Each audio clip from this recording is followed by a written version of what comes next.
de la Galerie de Artă, care aparține artiștii, organizează artiștii Nicoleta Rețelea și Octavian Opaie. Ne bucurăm foarte mult că ați venit. Aș dori să fac câteva precizări referitoare la câteva detalii despre artistul Nicoleta Rețelea. Este absolvent de Facultatea de Artă Plastică, în cadrul Universității de Arte Plastice, în cadrul Universității București, în Goretscu, este Universitatea, Facultatea de Artă și Design, Ana Camața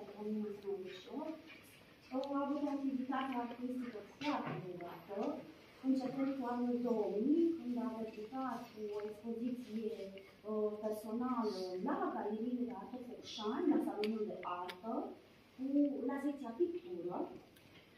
Desigur că nu putem să facem decât câteva precizări așa scurte.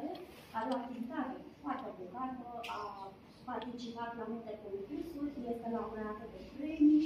În 2018 a participat la unor concursuri, a obținut și premii de excelență. S-a implicat foarte mult și alături de elevii ei, pentru că este profesor la Liceul de Arte din Focșani, la secția murală, pentru că specializarea artistei este pictură murală și aș dori să fac câteva precizări și pentru despre domnul artist Opaiț Octavian.